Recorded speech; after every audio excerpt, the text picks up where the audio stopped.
In an international transaction, you got to consider various cost elements. The first and foremost is the cost of the good. The second is going to be shipping. I mean, of course, the good has to go from A to B. But there's 2 or 3 other elements that many retailers seldom show because they don't have the ability to do so. And this is the tax. So the tax that would be applicable to the import country. Then there's the importation or the duty. This is the actual cost outside of tax that the government is going to require for that good to arrive into my country. If I am not able to see those 2 elements above shipping and commodity, then I'm really in the dark as a consumer. Perfect example, a few years ago before joining the Pitney Bowes eCommerce group, I really had a hankering for a Ferrari track jacket and I really wanted to buy one. So I scoured various online stores, marketplaces, and I finally settled on buying one from the UK. And I wanted express shipping because I had to have it like tomorrow. So I think it worked out to about $135, $140 all in. But guess what? I didn't get to get it.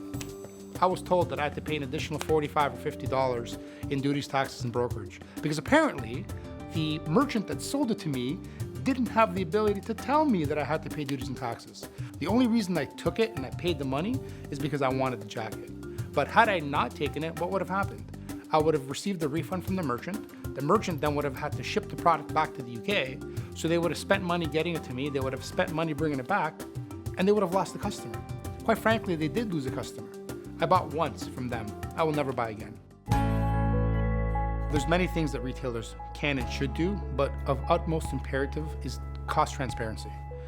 Merchants that are trying to sell to international buyers must be able to show that buyer what the actual cost of the good is. Behind the scenes, there's a lot that's going on that helps us to understand how to get that good from country A to country B. In very simple terms, what is the good? What's it made of? Where was it manufactured? Where's it going? Then there's the ever-changing duties and tariff rules globally. So today you're going to ship to Australia and there might be a de minimis, which is a certain value that you could ship into the Australia country without having to pay duties and taxes. But that could change tomorrow. And as a merchant, if you're not cognizant of what that is, then you're going to run into roadblocks and your goods are going to be stopped and returned. And once the good is actually sold, the merchant has to physically get it to the buyer.